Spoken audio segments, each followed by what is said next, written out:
dili proud. Kay mo resign naman ni, kailangan ang mabalaan mo mo sa iluha.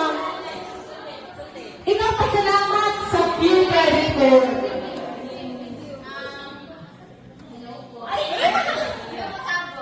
Pwede na mahilakan. Pwede na mahilakan.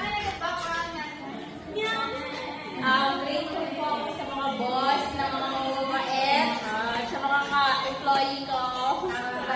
Na mababait din. Hindi man. Sa trabaho. Hindi man. Ano, iyak. Iiyak na yan. Iiyak na yan. Ilang po. Okay, thank you, Courtney. Okay, mga karang grateful feeling sa Pure Creditor. Okay?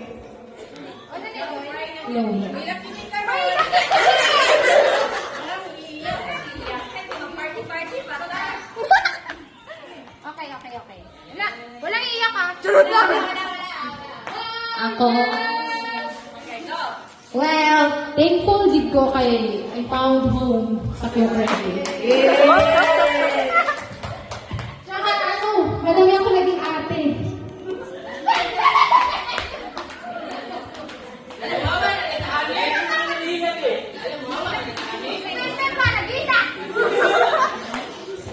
No, dagan ko naging ate o kuya.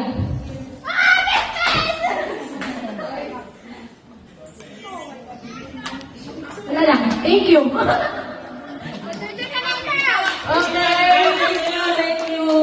Okay, so, grateful na ito sa service sa each of everyone kay isang natay bisor, paminaw na ito, dili sila bisor, no? Kay very buutan kaayo. O kung i-compare mo sa other companies, na ay cutback, kumbaga, kita, ang ato ang na-feel is respeto. Which is, dili siya magdainan sa bisag kung sa makwanta. Okay. So, duha pa lang ang nagano, of course, dili na ito ikalimtan kung saan ikapasalamat ni Ma'am Divine kay birthday mo niya ako. Ay, murag siguro naman sino sa itlog sa kong papa na ano siya diri. Ay, sige. Kaya doon ako, Jackson, na ano siya sa Pure Credit Corp. Okay? So, ano mo sa abang birthday, girl?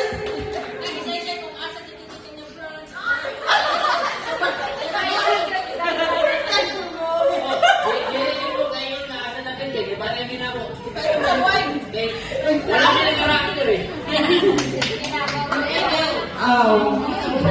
Naku, ready ko kayo mamaling kayo.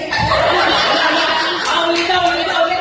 Pero kayo wala si mamaling, di ko magdugay. Ano ba naman? Okay, pauutan mo na ako. Okay, so dagang salamat ang gimalik, no? For President, okay? So, of course, mamina po tayo sa isa ay doon sa duwa ang mga bisor. Of course, magsugod sa ito sa isa. O sa ay na-concern ay napaka-ay. Dali.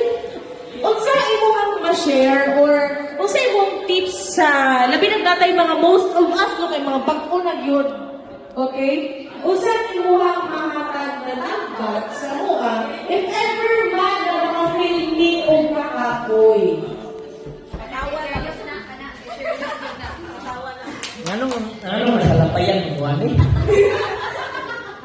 Tagalog. Ay, makasagot. Kasi yung pinaka-tip ko lang as a supervisor, hindi kailangan at yung mga nasa mga support mo.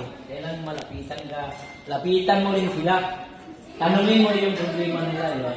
Kasi pag hindi at least yung mga nasa baba mo, hindi mo malalaman yung mga problema nila, hindi mo malalaman na kaya ba nang gawin yung pinapagawa mo. Kasi pag utos ka lang ng utos, hindi mo naman alam na kaya, di ba? Kailangan, pag supervisor ka, tanungin mo yung mga idea nila. Ano ba ito yung problema, ito gagawin natin? Ano bang gusto mong gawin? Kung sa'yo yan, anong gagawin mo? Tanungin ko yan, anong gusto mong mangyari? Anong gagawin mo? Paano natin i-solve yung problem? Kasi sila yung pinadi-decide ko. Pag maganda naman, tinutuloy ko sana, pag meron akong comment, kinukomment ko na, ito dapat. O, di ba? Kailangan talaga, nag-share tayo ng mga ano. Kasi, nag-hire naman tayo ng mga tao dito, hindi naman hinire natin na wala eh. Hindi, wala silang talino, di ba? May mga talino yan. Kaya lang, hindi na ipapalabas kasi yung mga supervisor, parang tinatabunan na lang, di ba? Dapat ipapalabas yung mga utak mo, yung alam mo. Di ba?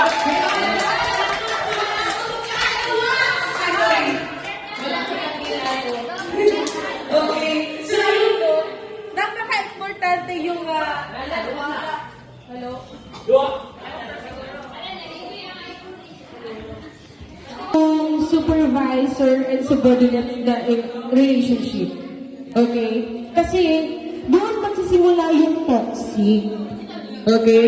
And sa mga pag-uugali naman, it's normal na may ugali yung isa't isa. So, kailangan natin mag-adjust, okay?